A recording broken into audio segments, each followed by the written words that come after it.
lá, programa Saúde e Consciência dessa semana fala sobre hemodinâmica. E para falar sobre esse assunto, a nossa convidada é a enfermeira especialista em cardiologia e hemodinâmica, Viviane Turuta, que atua no serviço de hemodinâmica do Instituto Nossa Senhora Aparecida. Eu gostaria que você contasse um pouco para a gente a sua trajetória da graduação, você é enfermeira, né? E aonde você fez sua graduação e como chegou até o Umuarama. Eu sou de Presidente Prudente, me formei lá. Depois de formada, eu recebi uma proposta para vir para o Paraná, mas para Arapongas, para trabalhar no João de Freitas. Trabalhei lá 2 anos, eu ia embora para São Paulo, quando surgiu outra oportunidade de vir para Umuarama montar um serviço de hemodinâmica. Também não sabia o que era, fui pesquisar, que eu tinha convivência com o pessoal da hemodinâmica no hospital lá. Fiz a entrevista, fui chamada e topei a oportunidade de crescimento profissional para vir para cá, para montar o serviço de hemodinâmica. E você fez especialização quando foi para Arapongas? Ou... Não, quando eu vim para Umuarama, depois de 2 anos para estabilizar o serviço, para montar tudo certinho, eu recebi a proposta do próprio serviço mesmo para mim estar fazendo a minha especialização.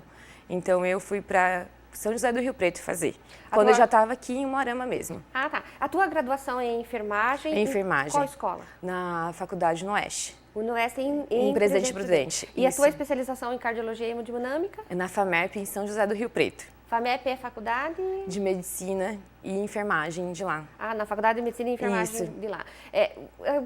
Foi muito difícil para você, de repente, estar aqui e estar se deslocando para fazer a especialização? Ela era quinzenal, mensal? É mensal, uma vez por mês. É difícil por causa da distância, porque Umuarama ainda é cidade que não tem muitos ônibus ainda de via direta, então, assim, é difícil por causa da distância. Mas, assim, o ensino lá é excelente. A gente costuma dizer que o Umuarama ela faz parte de uma bolsa, né? Então, não é corredor de passagem, não é, por isso essa dificuldade com deslocamento. Isso, né? Até mesmo a questão, transporte aéreo aqui já é complicado, É né? complicado, porque você precisa ir rápido, às vezes chegar rápido no lugar e você não tem como chegar por causa disso. Quero ouvir um pouquinho mais sobre a especialização, Viviane. Você me falou que era mensal, então você Isso. tinha aula sábado e domingo? Sexta noite e sábado o dia inteiro. Uma vez ao mês. 2 anos? 1 ano e meio. 1 ano e meio. 1 ano e meio. Aí a gente, sexta-feira, sexta e sábado. E também tinha estágio.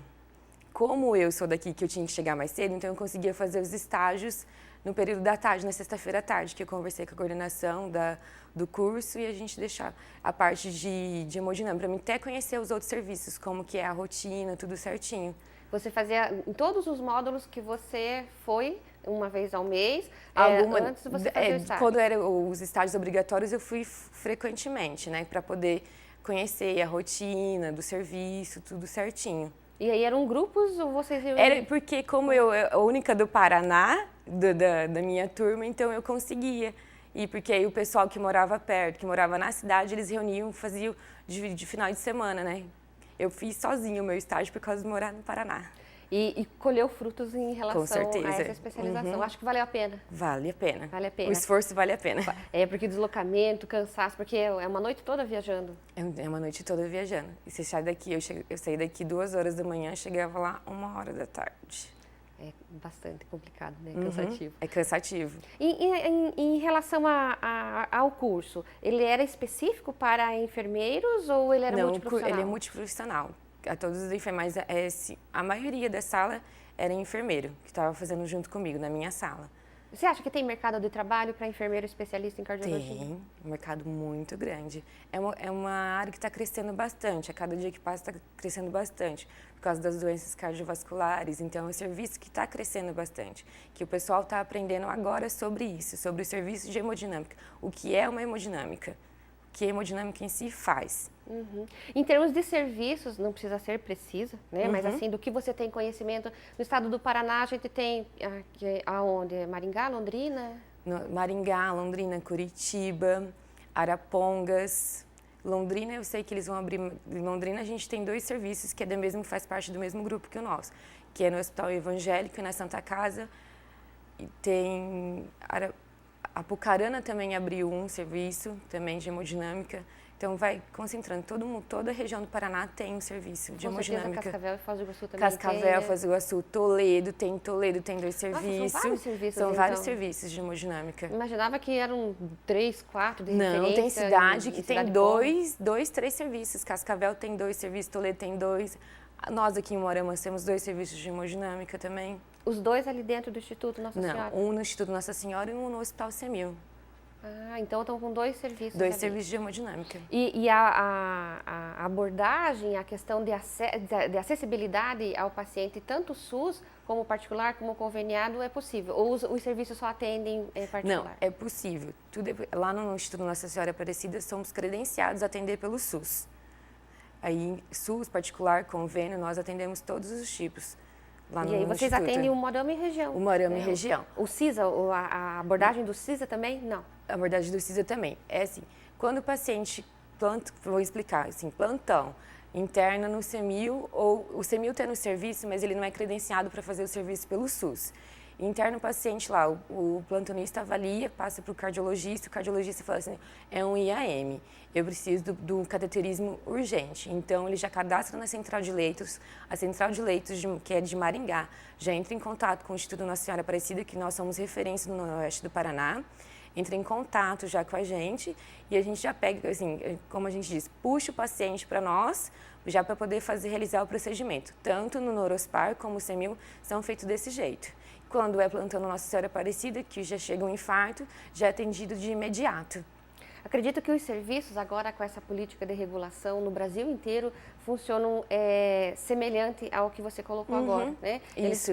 E é algo assim que a família, o próprio paciente, principalmente a família, que eu acho que chega mais ansiosa, né? Porque o paciente ali, no momento, ele está num momento de dor ou de angústia, ele acaba não percebendo. Mas a família, ela não entende o porquê passa pela regulação, tem que aguardar, Isso, né? Que não é mais... como alguns anos atrás, que o próprio hospital fazia a gestão desse encaminhamento. Desse encaminhamento, né? Isso, é. Mas graças a Deus, sim, a população tem aceitado bem, a gente orienta bem a população, os médicos também estão orientando bem os familiares, porque é um procedimento que eles precisam fazer, independente de se vai ser pela central de leitos ou não, porque aí, quanto mais rápido for, é melhor para o paciente. E o paciente, quando vocês fazem o atendimento completo ou existe ainda uma necessidade de se encaminhar a um centro maior? Tudo que tem aqui é o suficiente? Não, tudo que tem aqui é o suficiente. É assim, do atendimento, do procedimento, tudo é o suficiente para o paciente. O Moarama ganhou muito com a implantação do Instituto aqui, na verdade. Com certeza, o Moarama ganhou bastante, porque é um serviço rápido, de uma tecnologia imensa, que cada dia que passa está investindo mais na qualidade do atendimento para o paciente. E antes da questão do Instituto aqui, de cardiologia, do serviço de hemodinâmica, né, aqui do Instituto Nossa Senhora Aparecida, o paciente era atendido nessa especialidade aonde? Os pacientes geralmente eram encaminhados para Arapongas, porque como o primeiro atendimento aqui e depois encaminhado para Arapongas, porque lá ainda é um centro de referência maior, que fala maior conhecido, né? Então, quando o grupo hemodinâmica quis abrir aqui hemodinâmica, eles fizeram um estudo da região que encaminhava mais pacientes para Arapongas. E foi onde descobriu que o Noroeste do Paraná, que o Moarama aqui, é onde concentrava mais encaminhamento para lá. Porque nós não tínhamos uma referência. Porque não tinha uma referência aqui. Aí foi feito os estudos, foi feito as possibilidades, onde foi que o grupo veio para cá, fez a reunião com os hospitais para poder abrir aqui a hemodinâmica. E tem quanto tempo esse serviço mesmo? 2 anos? Não, desde 2008 aqui. Nossa, 6 anos praticamente. Bastante, e está bem consolidado. Graças a Deus.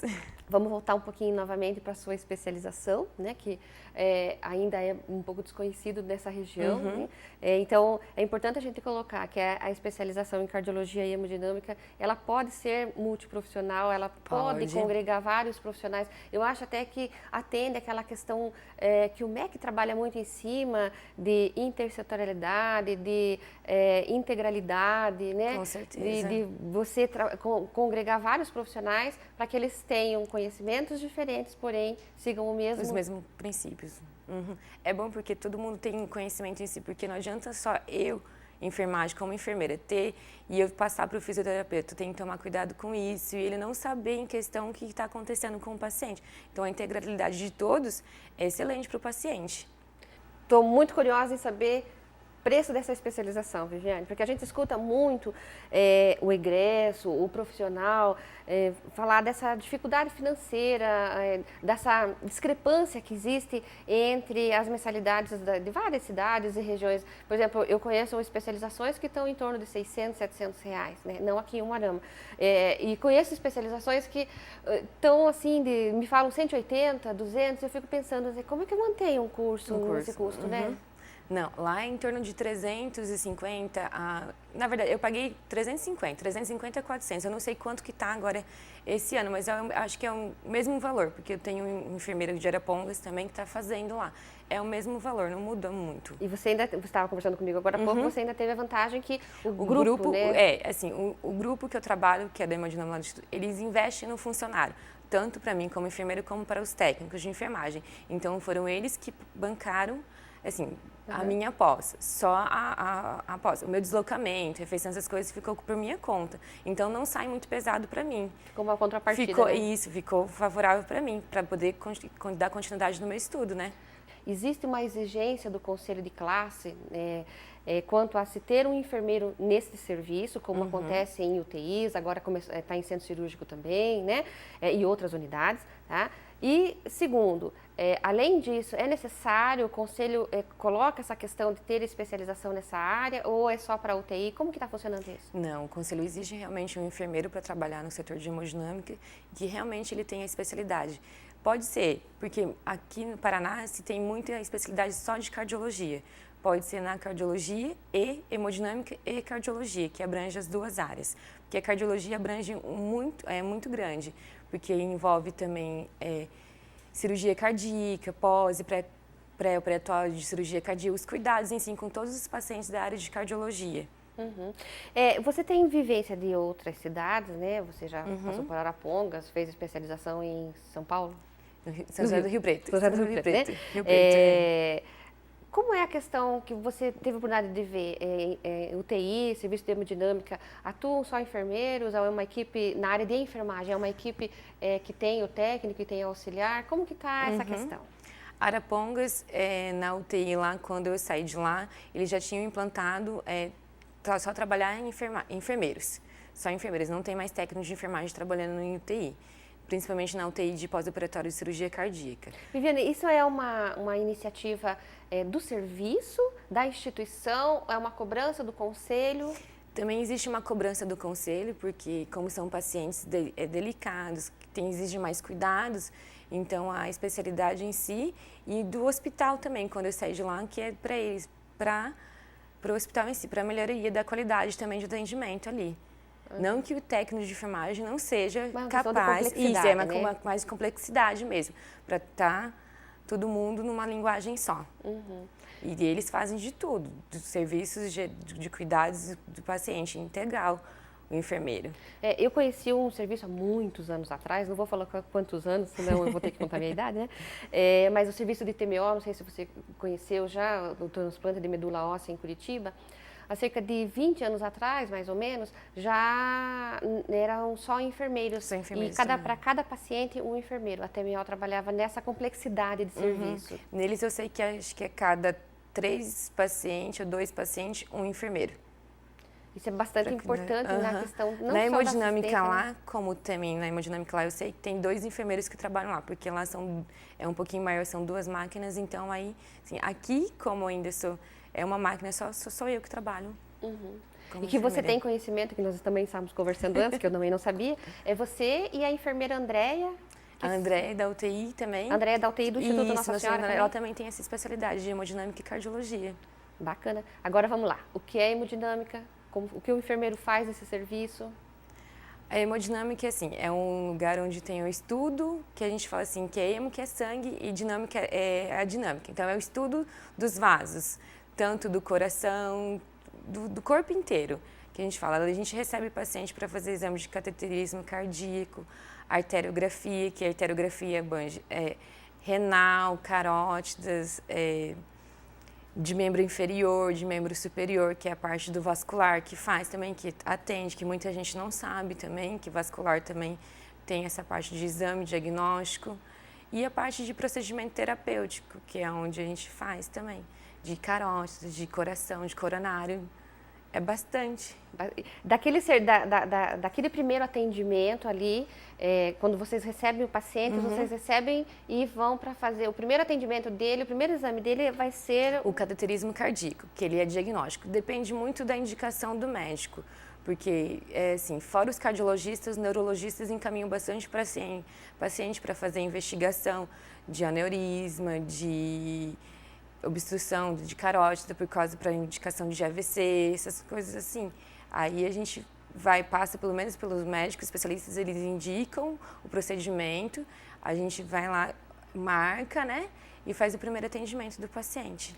E aí, a partir dali, se é um caso positivo, encaminhado para a cirurgia? Não. Depende muito, porque do cateterismo em si, a gente fala assim, que é o diagnóstico. A gente vai ver quando... Geralmente o paciente vai fazer o cateterismo, ele faz lá. Aí o médico, o hemodinamicista, vai ver se a porcentagem de obstrução, que a gente trabalha muito com porcentagem, dependendo da porcentagem e qual artéria que é, se é uma artéria, se são duas artérias, aí dá para fazer o procedimento terapêutico, que a gente fala que é a angioplastia coronariana, que é onde a colocação da molinha, que se chama stent, que coloca ali. Aí não precisa encaminhar o paciente para cirurgia cardíaca. Coloca ali no serviço mesmo? Coloca ali no serviço mesmo. E depois, paciente de vascular, que é de carótida, vai depender muito, porque aí o vascular que vai ver também, dependendo da porcentagem de obstrução, se ele que também dá para colocar a molinha, que dá para colocar o stent, ou se ele vai seguir para a cirurgia. Agora, de aneurisma, aí isso vai depender do médico também.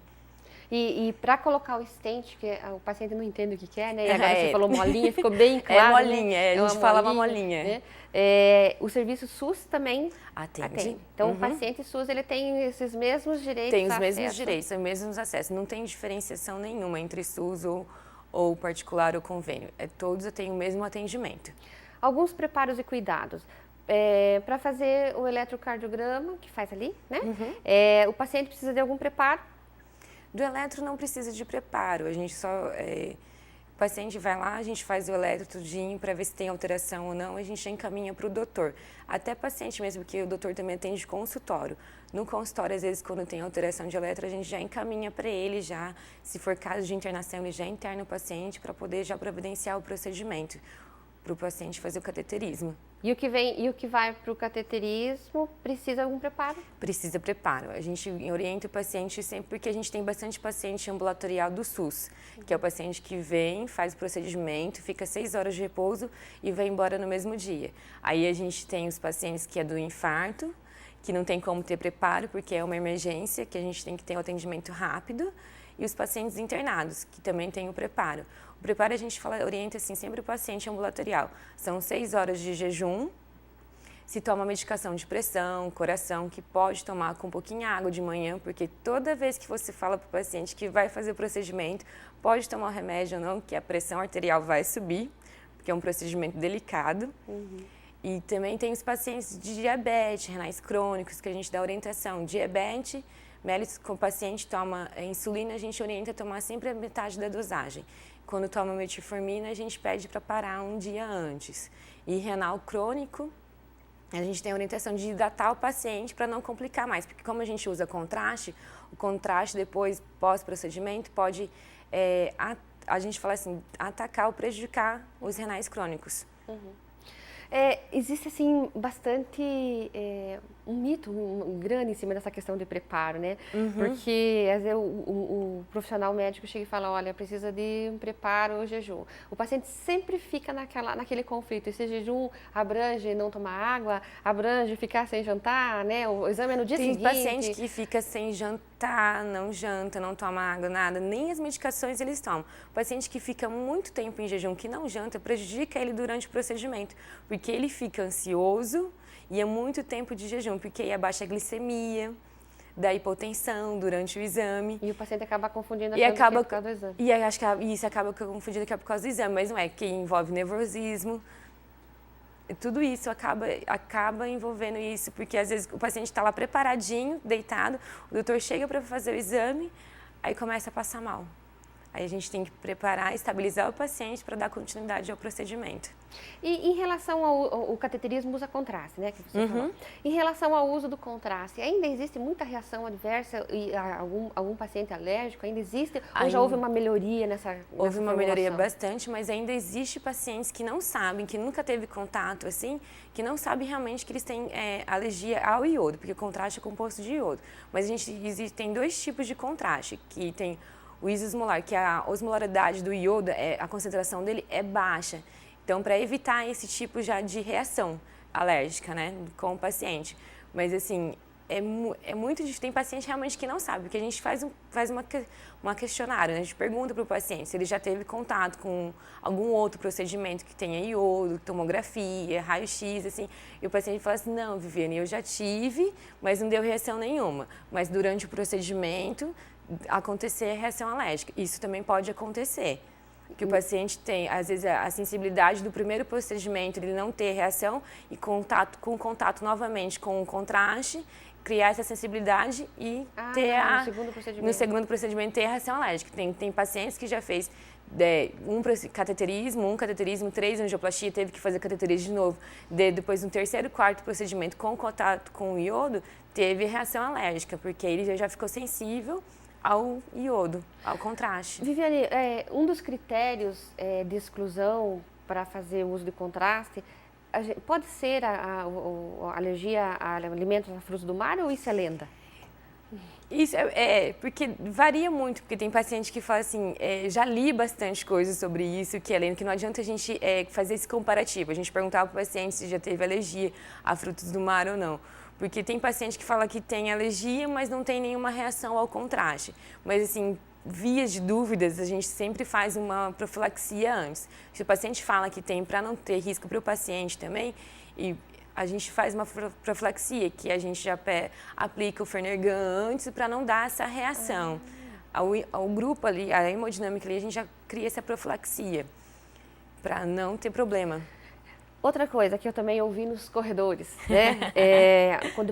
Após o cateterismo, o paciente tem que ficar com peso muito grande em cima do local da punção, porque senão vai jorrar sangue. Eu escutei isso. E tem que ficar assim, imóvel, ele não pode nem tossir. É lenda, é verdade? Não é lenda.